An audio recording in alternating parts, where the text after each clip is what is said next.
happening, gang? It's your boy Retro back again with another reaction video. Yeah.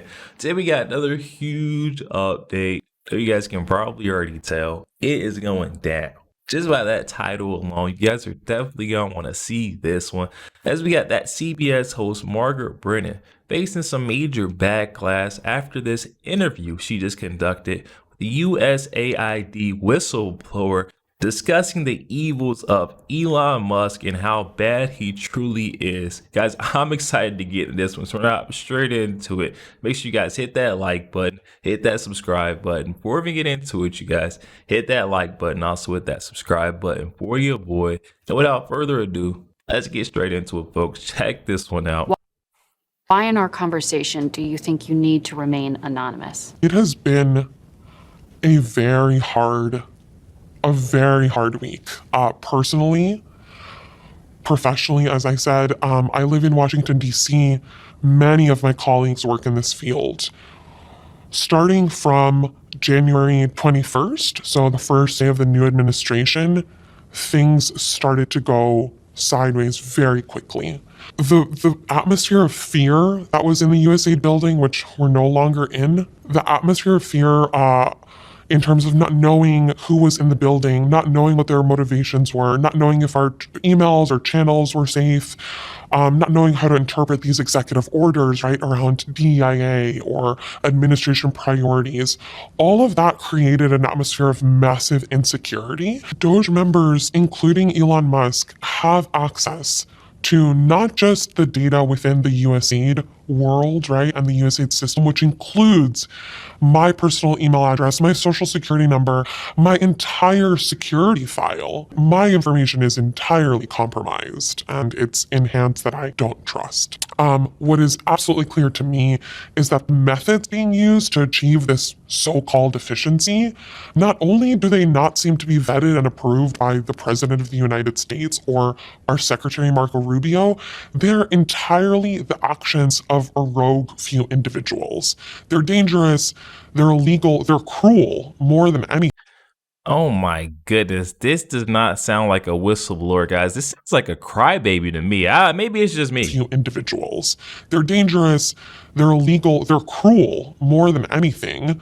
To be vilified by a billionaire who has decided that he's unilaterally going to take help away from the poorest people in the world, and he's doing it on behalf of the American people. Let me remind you guys, this is USAID member or former worker. I'm not sure if they were resigned or if they got fired, but the USAID did not help not one single poor family in the United States. That is not what they were doing. They were just stealing, funneling taxpayer dollars and shoveling them out to foreign countries. Their experiments, their researches. I've seen one that said they were conducting a research or a study on how to turn rats and monkeys and transgender. I mean, come on, y'all. That's not helping anybody that's poor and actually struggling in our country. Unilaterally going to take help away from the poorest people in the world, and he's doing it on behalf of the American people, is particularly gross and horrifying.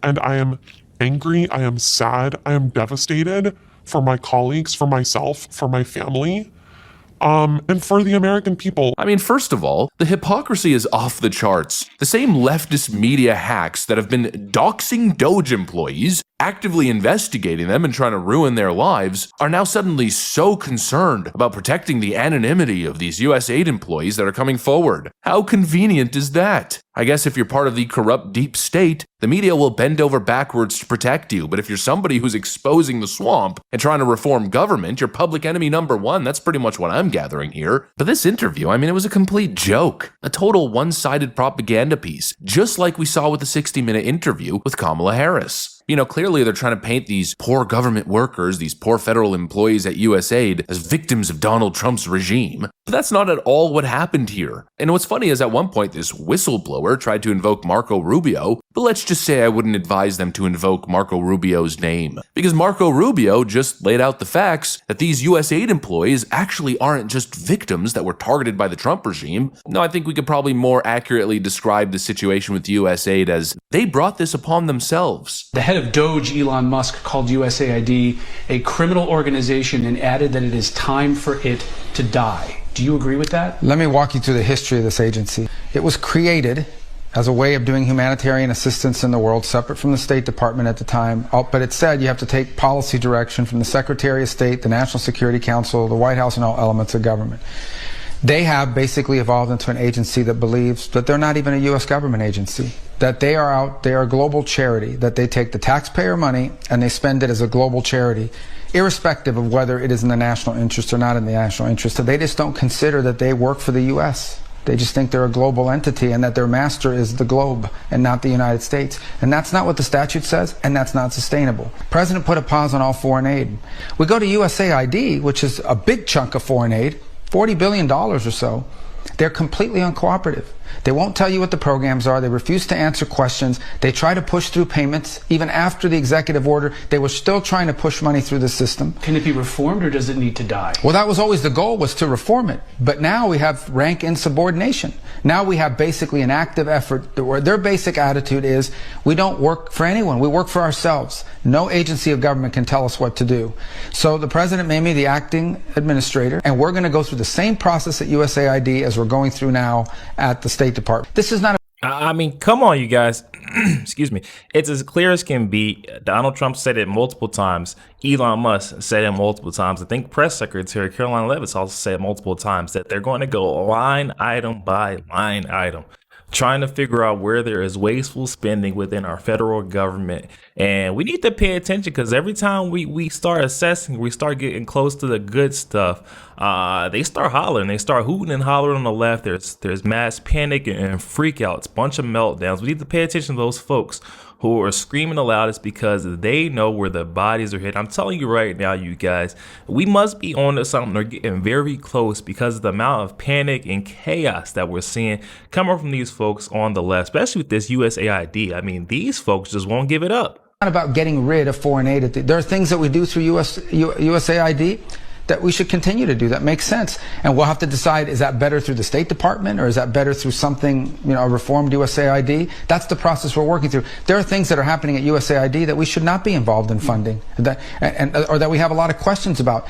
but they're completely uncooperative. So we had no choice but to take dramatic steps to bring this thing under control. I mean, there you have it from the man himself. The only thing the administration wanted to do initially was pause USAid payments for 90 days so they could review the spending. That's it. There was no promise to cut anything. There was no intention of gutting USAid overnight. They just ordered a temporary freeze so they could figure out what was actually happening with the department. The language was very clear, crystal clear. We're going to put a pause on the foreign aid. The president put a pause on all foreign aid. Which is funny considering this whistleblower is claiming that they didn't understand the executive order. It was a pause on all payments. What is so difficult to understand? But what did these hysterical leftist activists do? They ignored the order and continued sending the payments anyways. They defied a presidential order. Then after directly defying the president's order, they go cry to CBS, trying to paint this narrative as if they're being unfairly persecuted. It's unbelievable. Rubio. Well, I'm glad it's not just me that feels like they're crying to CBS. That literally did not feel like a whistleblower.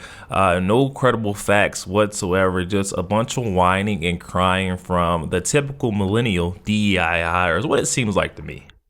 Trying to paint this narrative as if they're being unfairly persecuted. It's unbelievable. Rubio called it exactly what it was. It's insubordination. These people aren't bureaucrats. They're not whistleblowers. They're entitled Democrats who refuse to follow orders because they viewed themselves as above the law. But as we know from the Democrats, no one is above the law, not even the president. Yo, there we have it, guys. That would come from our friend Liberal Hive Mind. Definitely be sure to leave that original video link down in the description box below. For those who want to go over there, check that entire thing out. Also, you guys to go over there and show our friend Liberal Hive Mind tons of love and support, man. He's a great guy. Oh my goodness, guys. Would you look at what we have here? We have someone who has been held accountable for their action, coming out to CBS crying as a whistleblower, trying to state that Elon Musk, Donald Trump's regime has taken over. They've gone too far. And to think this is all avoidable, all they had to do